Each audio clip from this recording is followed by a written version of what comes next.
Route six, Route 616, your home for all fans of Marvel main continuity. And asking the important questions like why Dan has his own name on his shirt. Hey, Oh, Jesus, it's more than I thought. I just saw it, Dan. actually, the lizard got it for me. Well, you're a man. You're old enough to be a myth. The last one I don't know about. Yeah, But she. anyways, Yeah, no, she was shopping in Halifax and she saw it and she just had to get it. So this is episode 56 of Route 616, and as you can tell, all three of us are here, ready for a good time with some bad comics. yeah, It's a pretty dire week, to be honest with you guys, but we'll push through it and hope for a They better one told me next they time. wouldn't pay me if I didn't read Giant Man. yeah. That's what we told you. Yeah. Yeah, Yeah, well, ain't nobody getting money from this, but Which is good, because I didn't read The Last Giant Man. yeah, Again, I read it once, and that was enough. fair I enough flipped to be through it to honest. remind myself what happened in it and see if there was anything important I wanted to comment on, and then I very happily forgot that it existed. I think I relatively blocked out most of this week in my head, so this should be a fun trip down memory lane. So this will be great. Bringing back trauma since 2022. okay. Anything fun pop culture wise that's happened in the last week? I I don't really think so, but I I'm mean, dying to see Tales of the. What was it? The Tale of the Demeter. The Dracula ship movie. Yeah, I'm dying. Yeah, to see I that. really want to see that. That looks good. I love the Stoker's original story, and it gets well treated in Nosferatu and Frank Langella's Dracula. So I'm really really curious as to even though we know exactly how it's going to end, I'm really curious to see what they do with it. The previews make it look like they step pretty far away from the existing Dracula legend, but from what it looks Yeah, like, I'm okay with that. yeah. I mean, it's an interesting idea to do it. Yeah, he just seems a lot more bestial than he is in the book. Yes. Oh, yes. Yeah, there's a bit of De Laurentiis going on in there. But yeah, I thought it was a brilliant idea. Let's just take this one little, unspoken chapter from the story and make a movie of it. Right? It's kind of like what Peter Jackson did with King Kong and all the guys that fell into the canyon. It's like, Yeah, that was showing a what happened to surprisingly them. good movie. Yeah, yeah, I it don't was. generally like King Kong movies, but that one was fun. Well, I liked that he was willing to sort of add, like he added a lot, and I will never forgive him for casting Jack Black. But and I like Jack Black, just not in that role. Yeah, that was not a good role for Jack No, Black. no, he's anything but Carl Denham.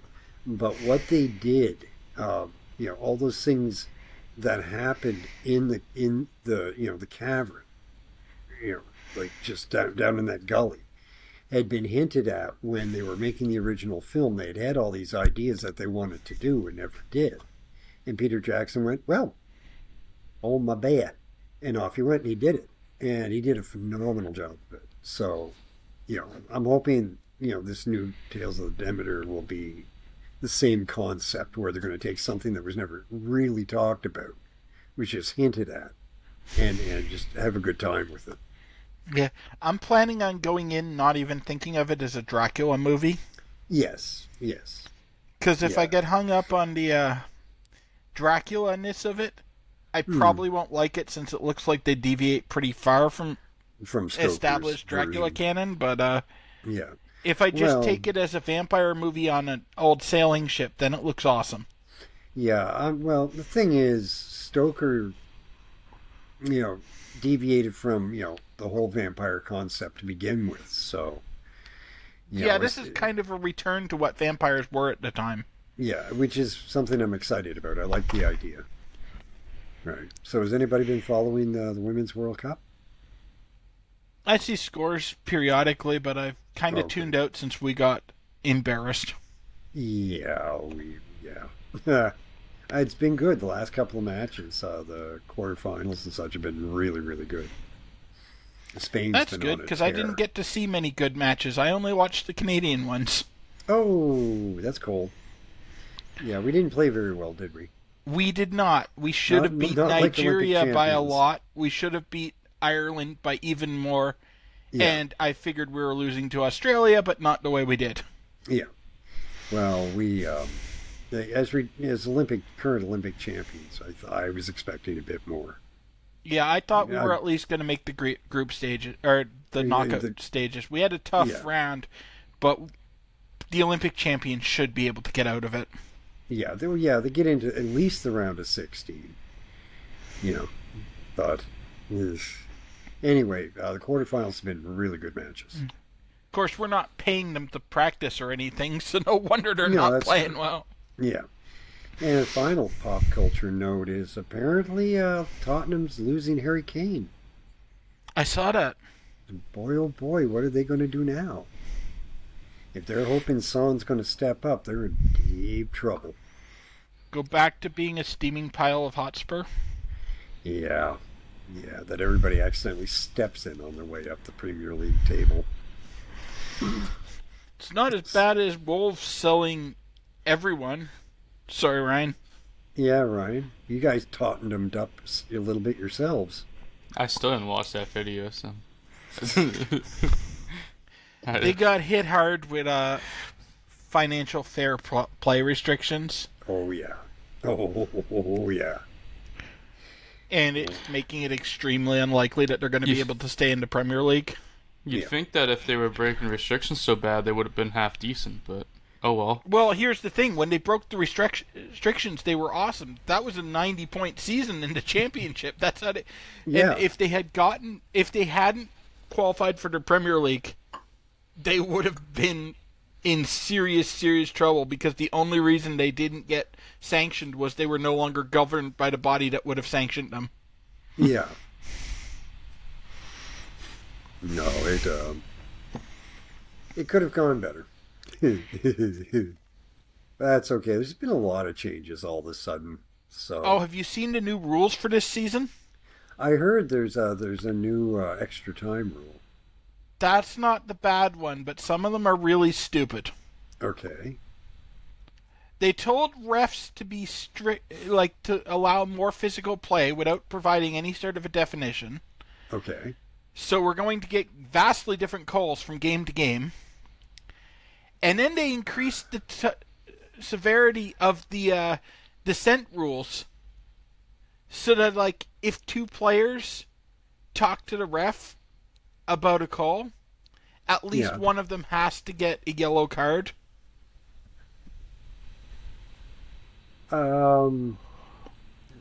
Okay.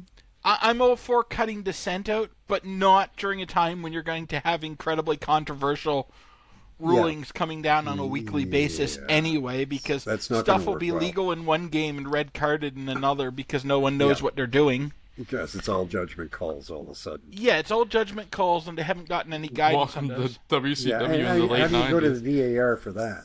Yeah, and then only one person is allowed in the technical area. Oh, really? Yep. And one other person is allowed to yell to the guy in the technical area from in the benches, but only if he's right at the bench. And it has to be one designated person. All right. Okay. And they're not allowed to complain at all to the refs, or they will also be red carded. And when a manager gets red carded now, they're not even allowed to stay in the arena. They have to go back. They're not allowed to be able to see the pitch. They have to go back into the dressing room and watch the rest of the match on TV. Okay. Well, okay, I don't think that's that bad an idea for that one. You get the managers out of there. If they're red carded, get them to hell. Yeah, they're not bad ideas in a vacuum. Putting them together is going to be a shit show. Yeah, especially if you put that many changes in.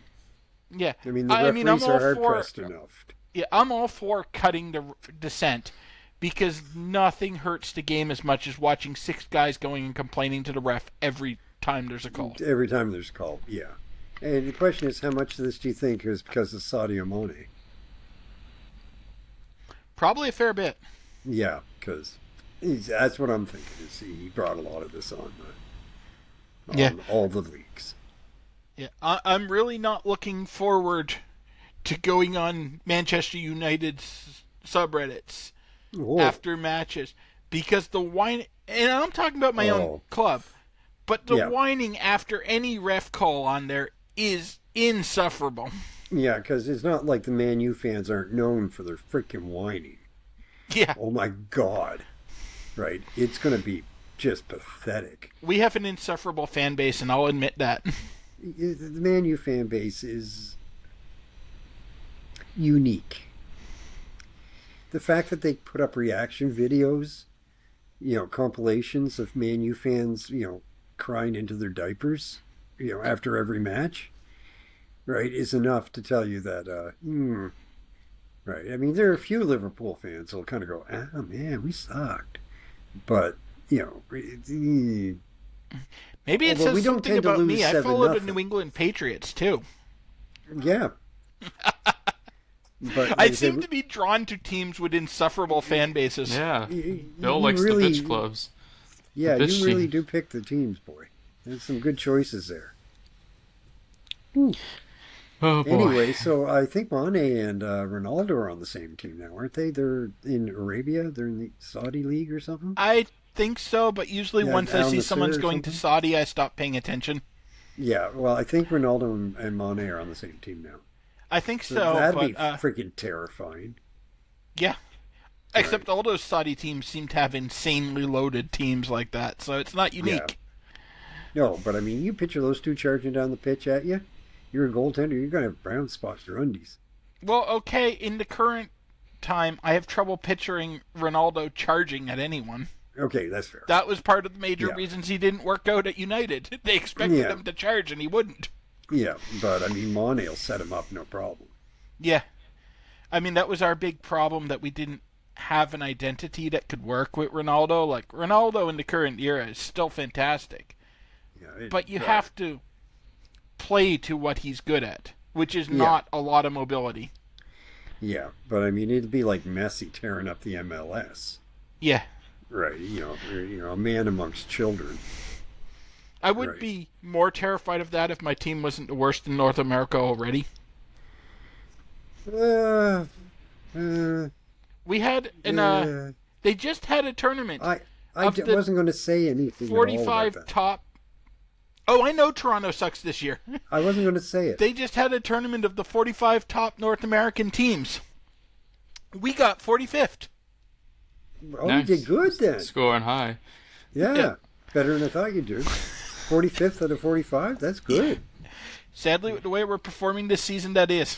Yeah, you really can pick them, can't At you? least buddy? you didn't Virgil it and become the 31st out of Well, 30. for anybody watching, Halifax Wanderers, you got to support them. Boom. Yeah. Halifax Wanderers are better than TFC this year. That's Dude, not even me being the self-facing. Horton They're High just girls literally team better, is and they're than like 2 Toronto divisions this year. down.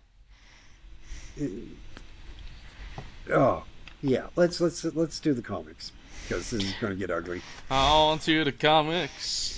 We have 3 Captain Americas to start us off for the first half. Then we're going to do our last 2 Giant Man to finally be through our suffering. And then we have Yeah. our opening salvo on the Namor comics. His run in Astonish starting this week as well, then this off. Don't be So- fooled. Yeah. It's alright Something beside a fishy couple of going them. on with that. No, you haven't read far enough into the Namor. You're still in the getting fooled phase. Yeah, I know. Because I know where you are in Namor. Yeah, I'm happy where I am. Yeah. He's not fighting a giant bulldozer yet. That's not a joke. Oh, that's Yeah. that sucks. Anyway, we're gonna start today off with Tales of Suspense number 66, the B story. Of course, last week we did the A stories, the Iron Man stories. So this time it's time for the Captain America, and this one is titled "The Fantastic Origin of the Red Skull." We have Stan Lee and Jack Kirby, of course, in this fucker. Chick Stone on inks. Jack Kirby, Frank Giacola on the cover, Artie Simic on letters. This is a March 1965 release date, 10-page story, and I will take this one away. Doop. Boom. Captured while attempting to sneak into Nazi Germany, Captain America is now the prisoner of his mortal enemy, the evil Red Skull. Reviving Cap, the two talk about how the man named Maxon, whom Cap fought last month, wasn't really the Red Skull, but an imposter. No way. No. Yeah, no, because remember the last issue of Cap we read, the Red Skull wasn't the real Red Skull, and it was a whole stupid bullshit thing. But anyways, with that fact cleared up, the Red Skull decides to tell Captain America his life story. The young boy who would one day become the Red Skull was an orphan who lived on the streets and had to steal to survive. Finding himself Oliver. in and out of Sorry. Find himself in and out of jail and working as cheap labor, this young man would grow up full of hatred for others. During the rise of the Nazi party to power, the young boy was a bellhop for a hotel. One night, the young bellhop happened to have the opportunity to wait on Adolf Hitler, who was staying there. Realizing the boy's said, I hatred just want and a little potential. slice of turkey with some grease on it. I see what you did. Realizing the boy's hatred and potential, Hitler took I was the going boy to spin it into a Red Dwarf joke, but that was too much to engage Mel Brooks with. is all you're getting from me at the moment. That was a geography joke, Ryan. Yeah. Yeah, and now I can slip right into the Oliver joke and start singing Food, Glorious Food. See? I tied the producers and Oliver into this comic book. How's that? Okay, Realizing tell the me you're boy's not hatred, impressed. much like mine for Dan's jokes and potential, Hitler took the boy under his wing and trained him to be his greatest soldier. You've never seen either of those movies, have you? Eventually earning the costume You just title can't of the Red handle that Skull. it's springtime for Hitler. In Germany.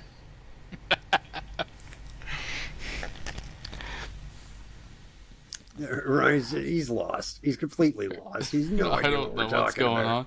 Earning I'm the wearing a costume title cardboard of the Red belt. Skull. Sorry. Red Skull becomes the figure that even Adolf Hitler would come to fear. The Fuhrer was not a girly man. The Fuhrer was butch. I am the author. You are the audience. I outrank you. Kenneth Mars, best role ever. Should have won an Oscar for that one. The best thing is we were quoting different versions of the movie. Yes. Yeah, I was doing the Gene I was doing Wilder Will Zimmer Ferrell. stuff. Well, yeah. Yeah, who was actually a good choice for that role. Oh, I loved him in that role. Yes, yeah. Anyway. Okay, Ryan, back to you. We'll let you get back to the comic now. We'll stop talking about the producers for at least 2 more lines of the synopsis. Yeah, then we're going to break into a musical, so get it done quick. The Skull story is interrupted when Cap tries to escape, however. The Red Skull easily knocks him down and continues his story. From there he spoke on how Biatch. From there he spoke on how during the early days of the war he had managed to spread destruction and terror wherever he went, slowly eliminating all whose ranks were above him until he was second only to Hitler himself. Finishing his story, the Skull is attacked again by Cap, but suddenly a drug that was administered to him kicks in and Cap passes out. Joined by a Nazi doctor, it is revealed that Cap was given a drug that made his mind a clean slate ready for brainwashing, conditioning him to believe in the Nazi ideal. Captain America is ordered by the Red Skull to seek out and murder the supreme commander of the Allied armies. Ta-da. Boom. This was a really good comic. Yeah, it actually was pretty good. The Red Skull's Despite- origin is fun. Despite the amount I was making fun during it, I really liked this one. Yeah, even though it wasn't a musical. Well, can't have everything. That's true. It's true. Disappointed. I actually really liked that they started with Cap already captured. because most comics would have done like a generic half issue of action where Cap was getting captured, and it was much more impactful to see him already tied to a chair and tortured when the comic opens. Yeah, I love watching Captain America get tortured. It is awesome. My favorite part of the comic. I feel like we enjoyed it for different reasons. No need to get kinky with it, Dan. Anyways. Fine, be like that. I like this one. I gave it a 3. I also Solid gave 3. it a 3. This was a high 3 for me. They did a lot of stuff well, but it's only 10 pages, and the outcome of the cliffhanger is fairly apparent already, so... And I hope you didn't want Captain America to be good this whole week, because it sure isn't. Because now we move on. I feel a Madeline Kahn coming on. Let's get moving quick. Now we go into Tales of Suspense number 67, the V story. This one's called Less Tyranny Triumph. Less tyranny.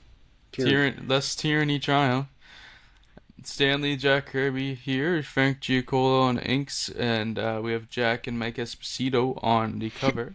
Artie Simic on letters. April 1965 release date. This is a 10-page story, and this one is for Dan to take away. Yeah, and can we just focus on how freaking horrible that cover is? Freaking. Oh my god. Like, seriously? The Cap half's not bad. The Iron Man half is terrible. Nothing about it is appealing. Just nothing. Well, the Iron Man half was terrible in general, so... Yeah, he matches the tone of the stories. Cap's all right, and Iron Man is awful. Yep, okay, that's fair.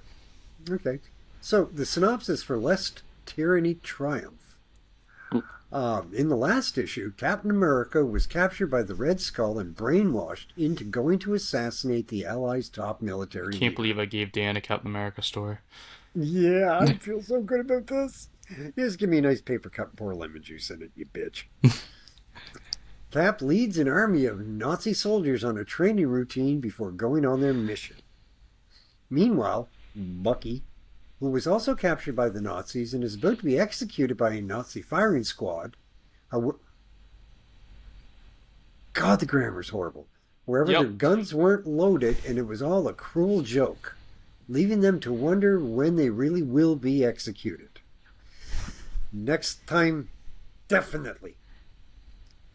Okay, however, this never happens, as Bucky leads a rebellion which allows the prisoners and himself to get free. Bucky then begins searching around the Nazi base to find Cap. Okay. Instead, he runs into Bob Crane. Hogan! Okay. Yeah, you wouldn't know what that one was either, would you, Ryan? No. Huh? You ever see Hogan's Heroes? Hogan's Hero. I did have have a also guess. not seen Hogan's Heroes. No, you just know selling you. I figured out the context, but I didn't have enough to know if it was funny or not. Yeah, I didn't know what it, I didn't know I did it. I haven't seen it, but like the Hogan kind of gave it away. But yeah, well, he was either quoting Hogan's Heroes or like Macho Man. Yeah, well, there's that too. But yeah, the irony of all of this is in Hogan's Heroes, the two main German characters were both played by German Jews. just so you know. I like that. Right, it's incredibly ironic. But it's also brilliant. Anyway, elsewhere, the Red Skull has brought Captain America to Hitler to show him that Cap is now fully under his control. Convinced, Hitler then orders an attack on London.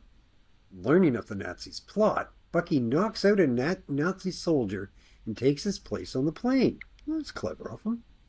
Landing in London. They parachute into London. They don't land. Okay, just check. Which is in the midst of an airstrike. The Nazi soldiers parachute onto British soil. There, Bucky tries to talk sense into Cap. However, he is taken down by a bunch of Nazi soldiers while Cap is ushered onward. Bucky manages to fight them off and chase after Cap. Meanwhile, Cap and the Nazi troops make their way to the Allied commander's office, where Cap pulls a gun to shoot the commander but pauses. One of the Nazi soldiers then has to force Cap to pull the trigger. And this story will be continued in the next issue. Bum, bum, bum. Joker, Dan. Yeah, this was a comic. It had the best Just cliffhanger. saying. Yep. It had the best cliffhanger I've seen in a comic to this point, I think. That's not really Too bad saying it doesn't fucking much, go but- anywhere. No, I know. They dropped the ball in the next issue. But the ending of this one was very solid with the gun firing and it just ending. Yeah, too bad I didn't like the rest of the comic. I gave this a 2. They've killed Kenny. I'm sorry. It barely eked out a 3 from me, but it wasn't great. It was just I had to reward the strength of the ending. Well, so far it's didn't. I'm going to hate myself for saying this out loud, but so far it's actually not that bad. The two of them combined, so far it's okay. It's readable. Yeah.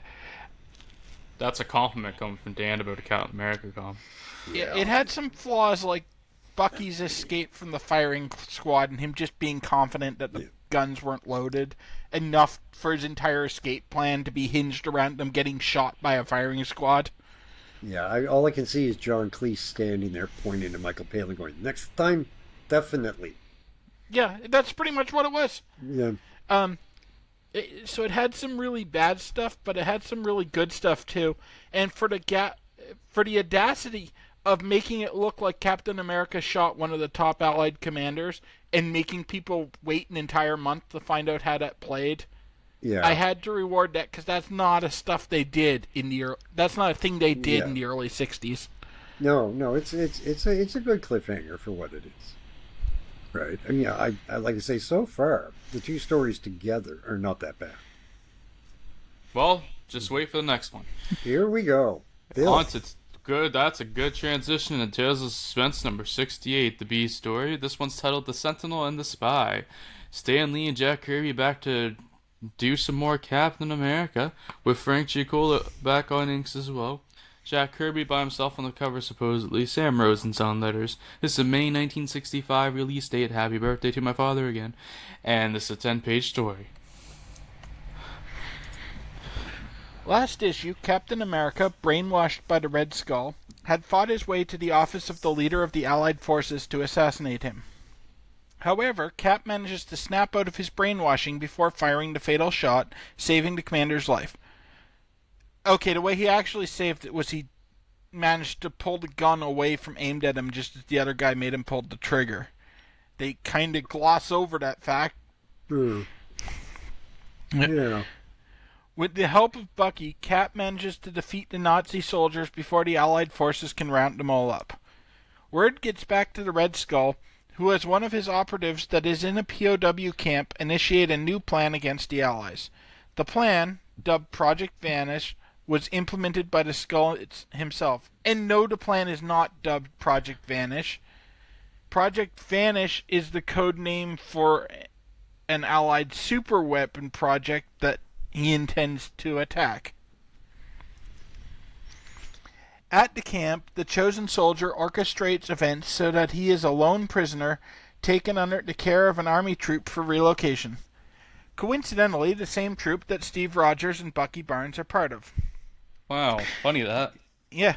Convenient. Using hidden gas canisters to escape, the Nazi flees into the woods and finds the cabin which contains the secret weapon that is part of Project Vanish, a disintegration ray. That's even more convenient. Yeah. Attacking the army patrol, Steve Rogers... I'm not even going to try to make sense of that sentence because it just grammatically doesn't work. So Rogers and Bucky follow the guy into the woods and find the cabin with all the knocked out guards and special forces soldiers that were guarding Project Vanish. That's where they find Fenris the Wolf God. A2 Brutus. Yeah. So, Captain America, or Rogers and Bucky go in and start looking around, get into a fight with the guy who's stealing the project, and he Which starts is actually a Necronomicon. And then Ash leaps out with his shotgun and his chainsaw and kills everybody, and we move on rapidly to a new story. That would be a better story. Please. Please. But after the Necronomicon is put away, Oh, damn it. the guy starts shooting with the disintegration ray he's gotten a hold of. So I like my version better. Yeah, your version was better. Steve retreats and turns into Captain America and sends Bucky back for the rest of the troops. Because, we can't actually have Bucky being useful in this comic. Oh, hell no. And then Steve goes back in and tries to fight with the guy, but the guy's got him outmatched with the disintegration ray until the guy realizes that it's not turned up all the way, so he can just turn it up higher and disintegrate even more stuff. Ooh. So he cranks the ray up, and of course it explodes because it's not finished. And then the Allies find Steve unconscious in the woods, and he goes back to the camp, and he reveals to Bucky that he knew if the guy turned the ray up all the way, it was going to explode because it wasn't finished, so he tricked him into turning the ray up all the way. But nowhere in the actual comic does he do any tricking. The guy's just like, oh, I can turn this up higher, and turns it up himself. So Steve's totally just stealing credit. Oh, that's good of him. And it ends with Steve going back to camp and everything returning to normal, and the promise that we'll get another exciting Captain America story next month. Thanks for the warning. Yeah, that was a bit of a letdown, wasn't it? Yeah. Wow. It was very accurate to what actual Golden Age Captain America stories were like, Yeah. which is why I said they did what they were trying to do well. However, those Golden Age Captain America stories weren't very good either, so it's still only 2 stars. Yeah, no, that was a serious letdown. I gave it 2 as well. I barely got that. It was close to getting a 1. I was really annoyed with some of this, but All joking the aside, opening, yeah. the opening gave it enough to get a 2. Yeah, I was already cranky after the opening because it was such a cop-out. They had such a strong cliffhanger. And in the first panel, it's just like, oh yeah, I aimed away. Yeah. It's Yeah, like, that's pretty fuck you. lame. You couldn't even give us a page of suspense? Yeah.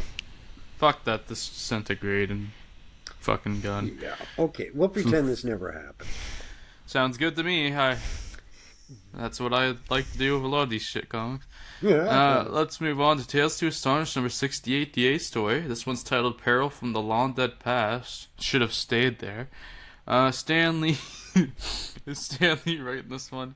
Jack Kirby and Bob Powell on the art. Yeah, There's no actual Jack Kirby. Spoilers. There isn't. That's a mistake. Bob Powell. Bob Powell art is what we get. Vincent I will Coletta. say, Vincent Coletta did probably his best work of his entire career here because it's the best Bob Powell's art has ever looked. Yep, Vincent Coletta's our inker, and Bill just put him over huge. It's actually decent art in this issue, and it's sure not Bob Powell because I've seen what he's done on other issues, including the next one, so it's got to be Vince. Very true. Jack Kirby and Mike Esposito on the cover. This one is lettered by Sam Rosen. An April 1965 release date, a 12-page story. And this one is for Dan to take. Oh, here we go. Yeah, my favorite title. Peril from the Long Dead Past. Another crap cover, just for anybody who's looking for it. Ugh. Oh yeah, this one might be worse than the last one. Yeah, it really is. Right. Synopsis for Peril from the Long Dead Past. Practicing his size-changing abilities out in the country, Giant Man is hit by an oncoming airplane, causing it to crash. Wow, he's tough. He quickly saves the passenger before the plane does crash, but knocks himself out when he trips and smashes into a tree. The pilot turns out to be David Cannon, also known as Giant Man's longtime foe, the Human Top. Having survived the nuclear explosion in New Mexico, What, did he Yup. find a fridge to hide in? Those happen there a lot, don't you know?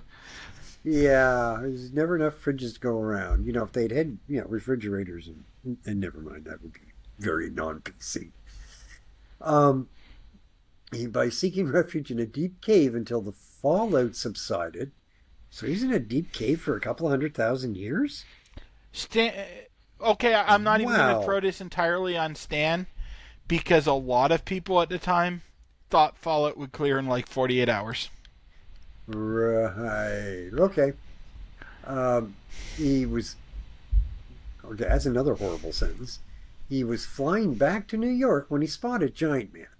Considering smashing Giant Man's head with a boulder, he decides not to, wanting to come up with a more elaborate plan to destroy his longtime foe, so Cannon leaves Giant Man to recover while he organizes his next plot.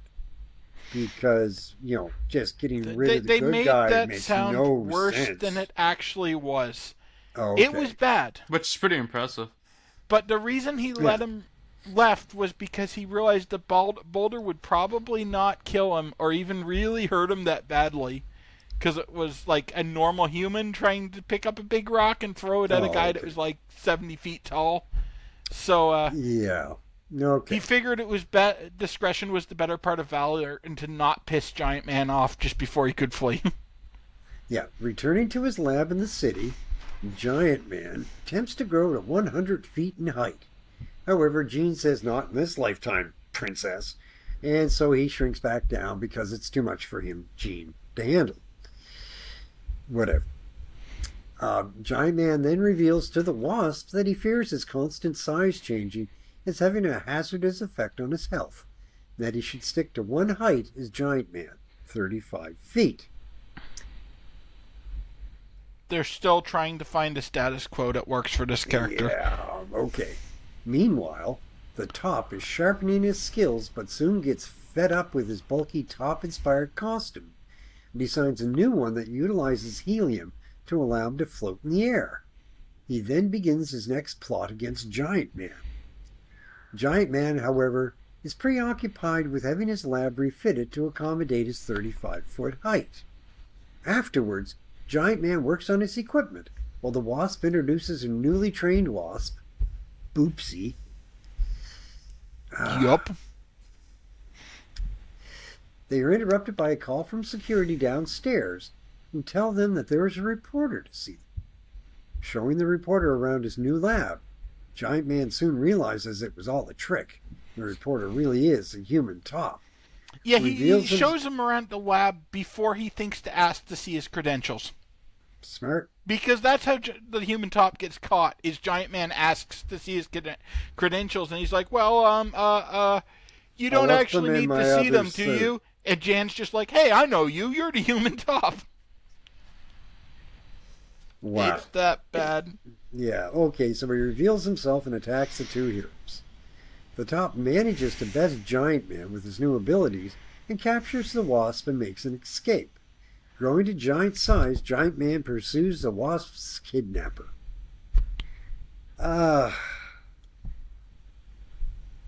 That was painful. I hate this fucking comic. This Oh, it comic was puts painful. this comic puts the fun in funeral because it's fucking dying. Well, the first 30 seconds off it were interesting. Yet it Yeah. wasn't You could have horrible. woken up in an alternative universe or something. Despite Bob's complete inability to figure out what size Giant Man was supposed to be for that sequence. But I mean, that's been a common theme throughout all of Ant-Man and Giant Man, that they can't consistently keep him the same size. Always, but it just wasn't I entertaining. gave this a 1. This fucking No, it wasn't entertaining this at all. sucked. I gave it a 2 because it was a Nah. coherent story. I've read enough comics that I'm not sure what happened at the end of them, that I can't really give a full 1 if nothing offensive happens in it and I know what happened in the I was story. offended just having to read this. So I feel fine about my rating. Yeah, thanks for. Oh, I'm letting- not trying to talk you out of it. I'm just explaining how it got a 2 from me. Well, thanks for letting me have that one, Ryan. I really appreciate it. Human Top went from being a possible boy to fucking being an anti-boy in my books. So. Oh, that happened for me in the one where Giant Man had to fence him off with, like, fences to contain him. Yeah, that it happened earlier on for me too. I'm just re-establishing the point. Fair enough. And Dan, you'll be glad you got that one in a moment. Okay. Yeah, now it's my turn as we go into Tales to Astonish number 69, the A story, which is titled, "Oh Wasp, where is thy sting?" On the A line that is actually said in this comic at one point. Because they get pretentious as fuck when stuff's getting cancelled. Stan Leone edits this one as he lets Al Hartley write this. So that will tell you this is going to be great. Jack Kirby and Bob... Oh, that's a lie again, probably. It's probably only Bob Powell. Yeah, it's just Bob again. And this one's inked by who the fuck? John Giunta. This must be his first work. It's his only credit on the order. He might have some expanded credits. Probably. Nope, he literally only inked this comic. Oh, there's probably a reason why. Having read this comic, I understand why he never inked again. Yep. He's like the third worst Bob Powell inker. Jack Kirby and Saul Brodsky are on this cover.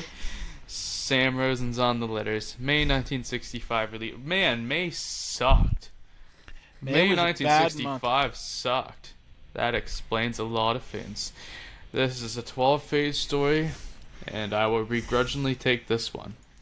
So, continuing from last issue, Giant Man is chasing after the Human Top, who has just captured the Wasp. However, he soon loses his foe, who has mastered the ability of flight with the help of his new costume. That still pisses me off. Once away from Giant Man, the Top tries to get the Wasp to join his cause, explaining that her partner will be doomed once he stumbles upon the trap that he is preparing for him. Hoping to warn Giant Man, the Wasp gives her Wasp the command. Boopsie, was that the name? Who gives a fuck? Command to tell Giant Man where she is. Back at his lab, apparently whoever was writing this didn't care either. Back at his lab, Giant Man is contacted by the Wasp, so was contacted by Boopsie and uses it to fly to the location of the Top's hideout. However, he manages to stumble into the Top's trap, a giant pit where the Top will freeze Giant Man into a block of ice. When the Wasp refuses to join the Top, he throws her into the pit as well to be frozen to death alongside her comrade. Whew. Giant Man instructs the Wasp to shrink in size and climb into his costume just before he is sprayed with quick freezing water and encased in a sheet of ice. Believing his foes are dead, the Top has the Giant Man ice skate lifted out of the pit. Ice State lifted out of the pit, but is surprised when a normal-sized Giant Man and Wasp busts out of the ice. Giant Man explains that he waited for the outer... We're going deeper into that in a moment.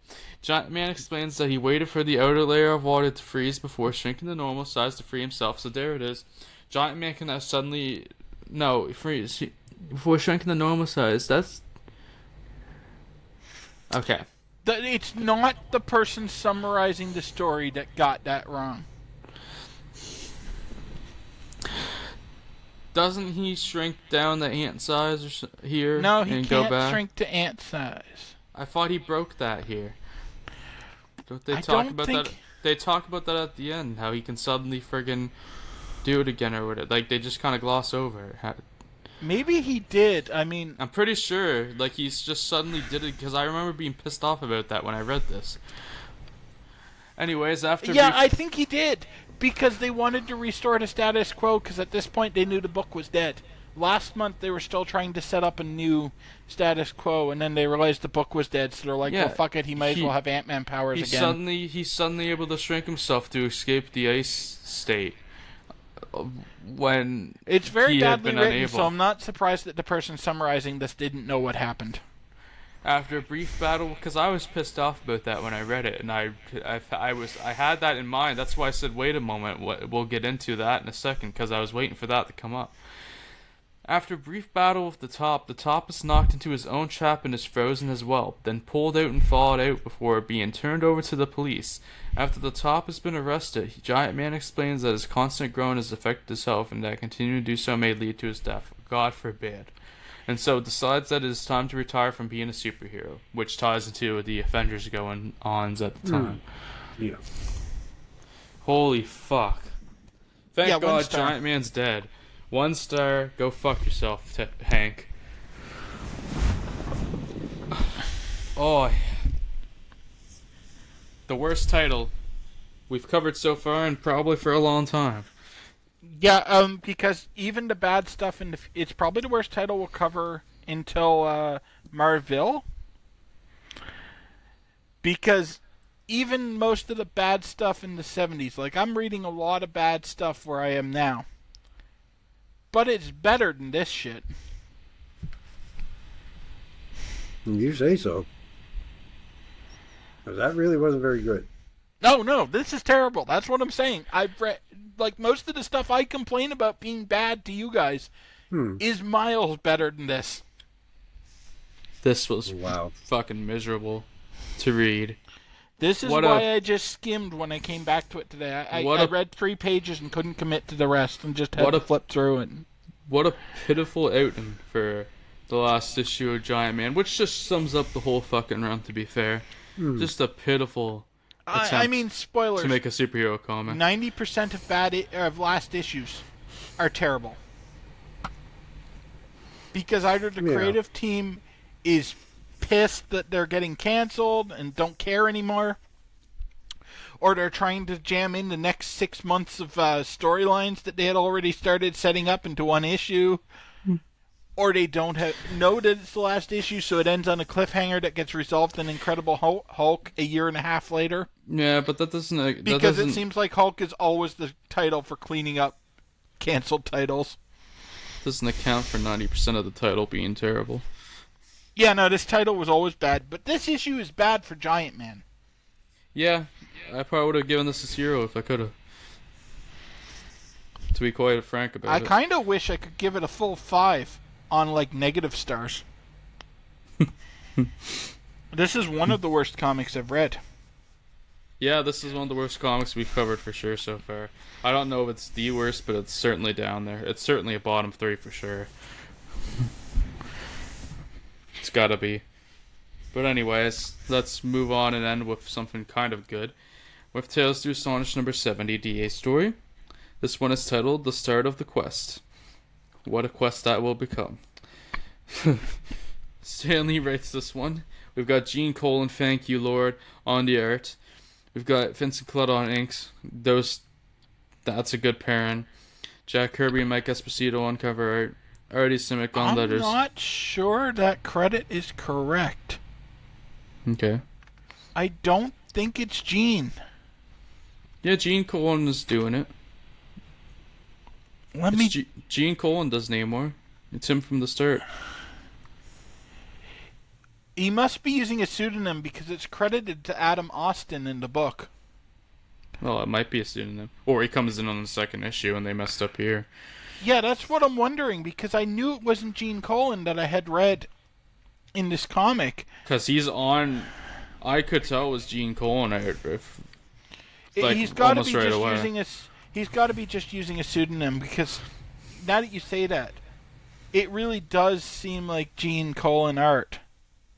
Yeah, he's got to be, because the second issue is also credited to Adam Austin. Yeah, then it must be, because this was the Gene Colan is Gene Colan written all over. It's definitely Gene Colan. As soon as you said that, it's so obviously him.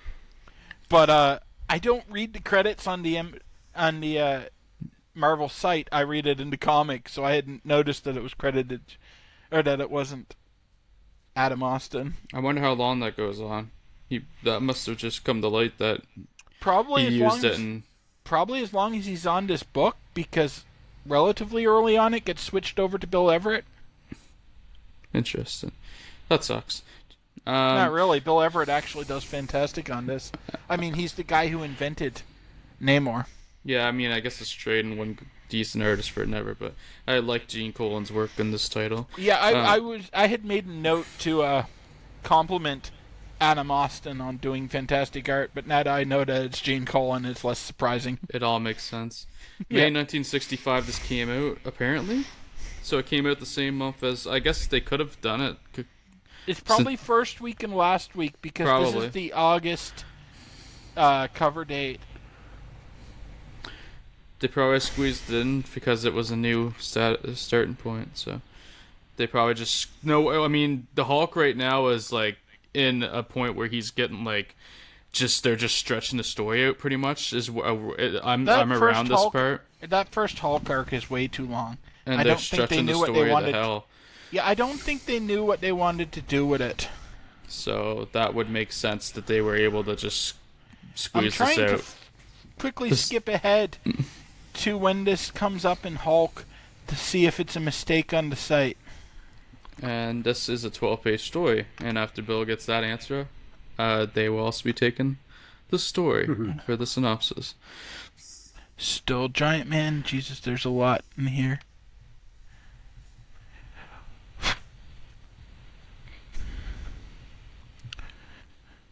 Jesus, how many fucking issues are in this?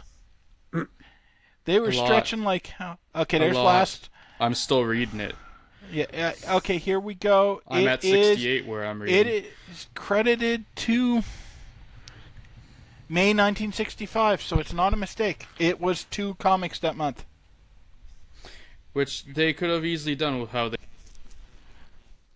Yeah, I mean, it's like a 4 or 5 issue story that gets stretched to about 10. Oh, Bill gone. Ryan gone. Sorry, Bill here. Yeah.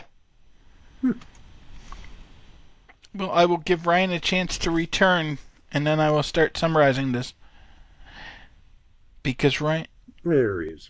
No idea what happened there, but I believe the recording stayed intact, so... I figured my talking about all those giant mans that I was flipping through looking for the start of Namor and Hulk scared you off. Well, this episode has been pretty shitty, but, you know, it is what it is. Anyway, diving into the other good comic we covered this month. Yeah, the best comic And of this the week, to be honest. I liked Red Skull more. Actually, yeah, the Cap was probably better. This was not the best Namor issue of this first run. It's close. This was a good one. Anyway, It's up there. yeah, Namor is on his way back to Atlantis from the events in Daredevil 7 when he is stopped by Lady Dorma, who warns Namor that in his absence, Warlord Krang has seized the throne of Atlantis. Get used to that because it happens about every 4 fucking issues in this run.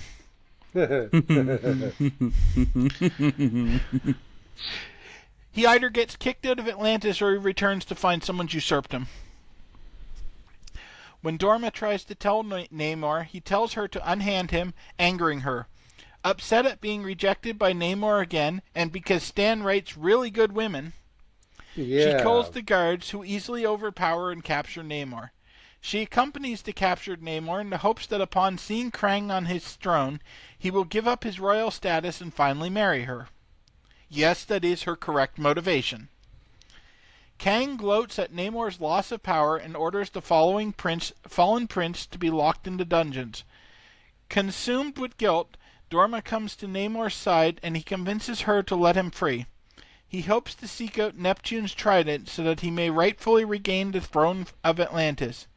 He recounts how long ago, when Neptune used to rule over Atlantis, he hid the trident somewhere under the sea.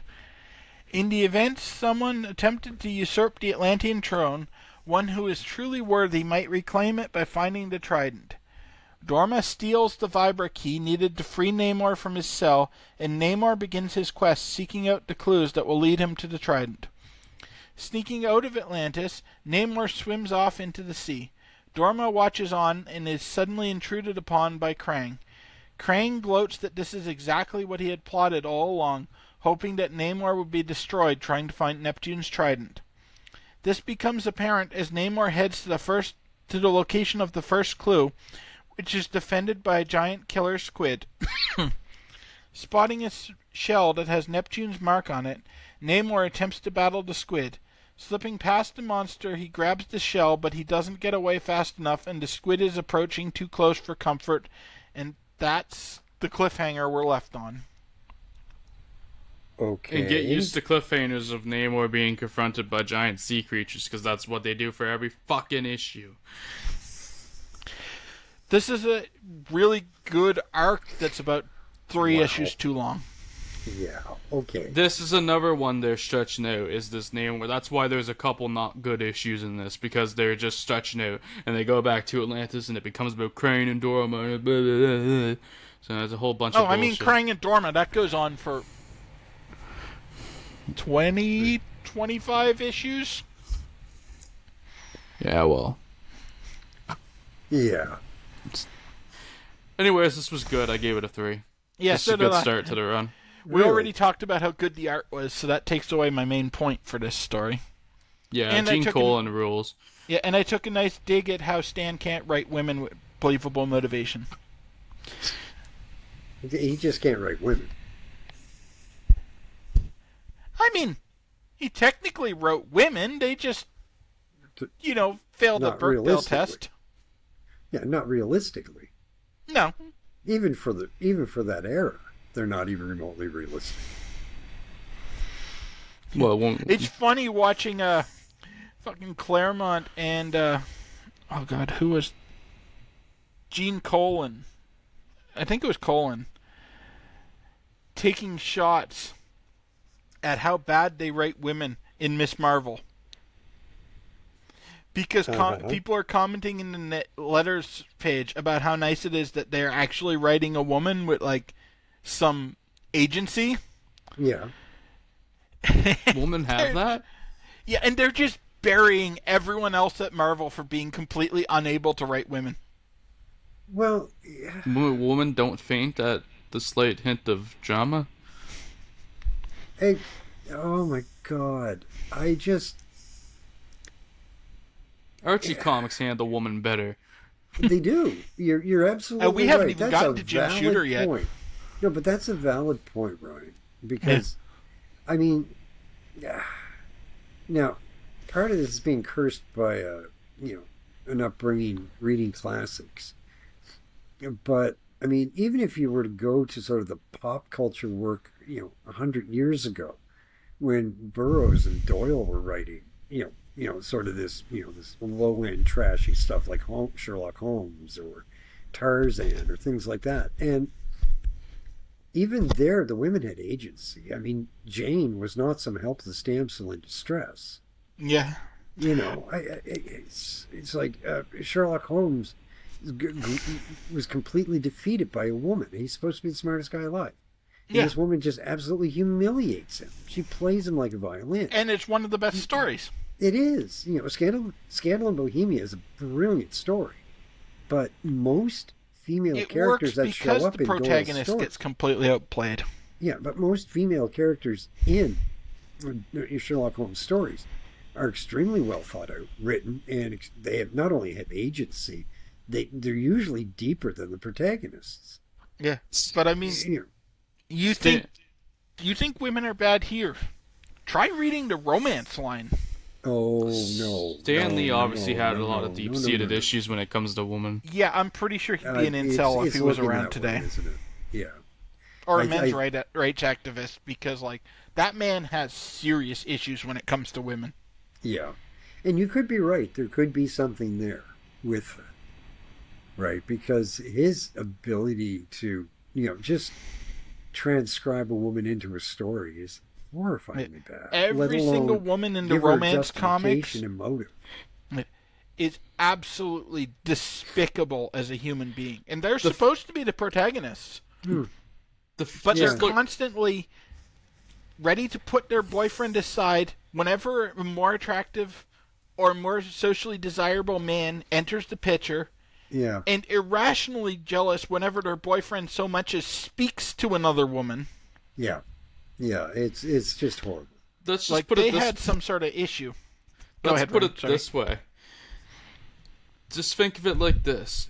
The best woman Stan Lee is writing at this point is Sue Storm. And just think about how she's been written. And that's the best he Horribly has written. to offer. She's I was going to horribly suggest a different woman, but it's not necessarily better. Because I was going to say the best woman he's writing named a wasp Boopsie. written. Yeah. I think it's Janet Van Dyne that he's writing the best. Janet Janet's had the best moments, but he doesn't keep up with the consistency of. He doesn't keep up with Sue either. No, Yeah. he doesn't. But I'd say she's a little more consistent overall. Probably.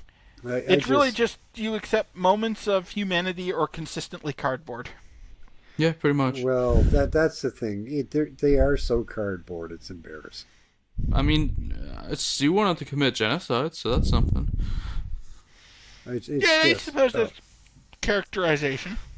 Yeah, It's you know. excused because she's an emotional woman. Yeah, and Yeah. her dad If it was one of the killed, male so- heroes, it would have been presented as a bad thing, but because she's a woman and emotional, they all coddle her and go along with it. I suppose they do the same thing with Peter Parker. He's an emotional woman, and they all coddle him. I can't even be mad about that. Yeah, argue with me. Go ahead. I'm ready. I dare you.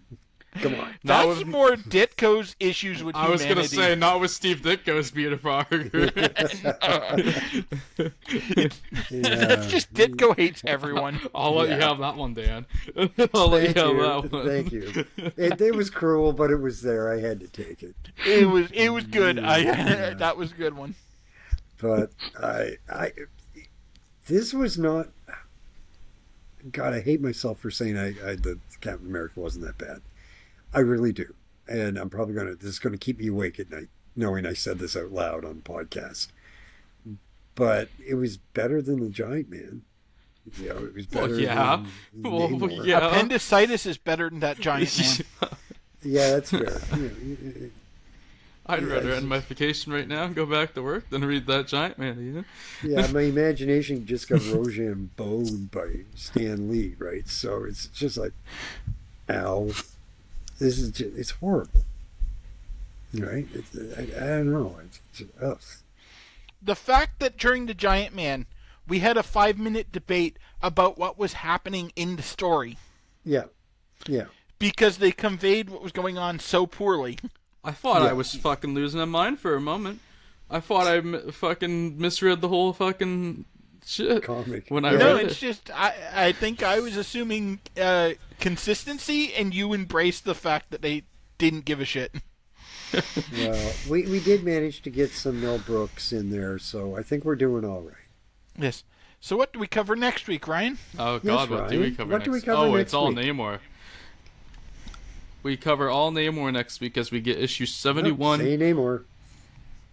71 through 76 of Tales to Astonish A stories. So I hope you didn't want variety. Wait. With Marvel comics, I know there? why. No. I'm just confusing the hell out of myself because I was still way ahead on the Hulk stuff, and I was like, It gets the rest of the Namor story all yeah, in no, one but I episode. started skipping through to look at what we were coming up on, Yeah. and I hit Amazing Spider-Man after 74, but it was because I was on the tail end of the Hulk arc, not Okay. where we were supposed to be. Well, I've we can got to drag hit out the Namor skip and forward to avoid check this- the date. We can just drag Namor out a bit and avoid Spectacular Spider-Man. You know. Oh, Spider-Man isn't for a long time. Oh, good. Thank God. We have like 2 months before we get any more Well, Spider-Man. let probably. me know when it's coming so I can schedule to like be sick that day or be at work. You know. I make sure you don't know. No. You've gotten Yeah. your Captain America coverage. Maybe someday you'll get the chance to cover Spider-Man. Oh. Yeah, we pretty. do have that whole Hulk arc coming up before we get to the Spider-Man. Yes, Yeah. and that Hulk arc takes place across like 3 different weeks, so or something like that. Oh, So- this is going to be painful. Yeah, it's like a year-long Hulk arc. Seriously, it is. I I'm think it's still literally like. Actually, it might be close to I 2 think years. it's a year and a half, 2 years, something like Yeah, that. it's like 20 issues of Hulk straight. Well, not Jesus. straight because Offenders and there's an Offenders that breaks it up and something else that breaks it up, but pretty much straight. Oh, The good. Avengers breaks it up because it's part of the Hulk story. Yeah, Or at no, least 'cause references it's when the Offenders try to recruit him again. Yeah, After and the last he's issue. currently dead, so they can't recruit him. Well, we're rapidly stepping over the hour mark here, guys. We are, even though I can't see that since my recording was interrupted. But 104. anyways, oh nice. We will end this episode off. If you are watching this on YouTube, please like, subscribe, comment, even share if you would like to. Go If you check have that, out. We'd like to. Enunciation's not your strong suit. Like, buddy. subscribe, comment, and even share if you would like to. English, motherfucker, do you speak it? English. Sounded all right in my head, but go check out Bill's and I's TEW series. We are doing another episode today of our current modern day WWE AEW run, so go wait for that and check out the previous episodes. We are also available on Google Podcasts, Apple Podcasts, and Spotify. And if you're on Spotify, click the good old poll. Let us know why you love Boopsie the Wasp. And then come back tomorrow as well as go over to our Twitch, Crew616, and give that a follow, as tomorrow we will be streaming a game. We don't know what yet, but we'll be gaming again, all three of us. So come around for that. Anyway, guys. I love how you couldn't even with your gimmick of picking like the worst thing we cover in a week, you couldn't pick the worst thing from this week. Yeah. I just Because wanted to shout out Boopsie Boopsie again. Boopsie was bad, but Boopsie was like mid-tier bad for this week. It's just the funniest one to me, so. Yeah. Boopsie was funny. I was reading it and I'm just like, oh god, this is Stan writing a woman. Anyway, guys. Of course she named the fucking wasp Boopsie. We will see Have a you good all one, everyone. in the next one, and peace. See you later, guys. Come back for Namor next week.